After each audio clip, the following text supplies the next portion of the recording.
Good morning, everybody. I'm from Hong Kong, and I'm representing the Global Liberal Arts Alliance, and I'm going to ask a question about that. So, Mr. Sachs, you just raised that we should, the top political agenda is to alleviate inequality instead of arguing with each other which one is not democratic or democratic.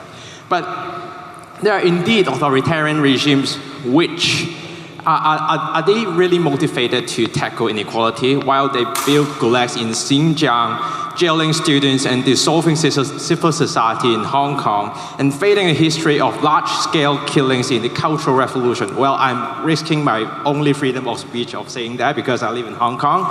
But is that hypocritical or morally decent for the West to collaborate with them to alleviate inequalities as the first agenda to solve, while not condemning their That's good. dangerous? That's clear. Thank you. Thank you. That's clear. Yeah, thank you.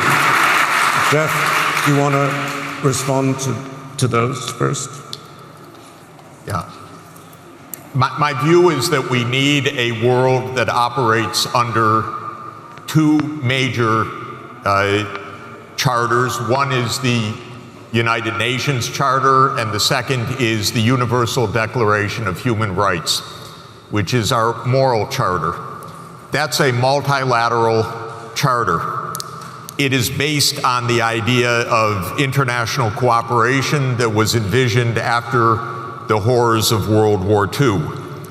It is, in my view, the basis for peace. In 1990, the basis for peace, when Gorbachev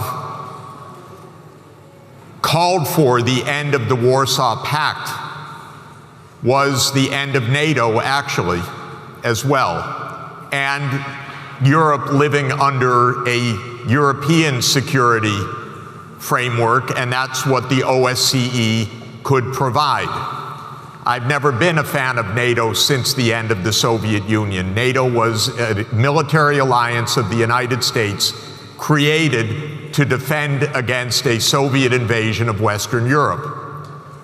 And the United States and Germany promised Gorbachev in 1990 explicitly that with the dissolution of the Warsaw Pact and with the reunification of Germany, NATO would not expand eastward.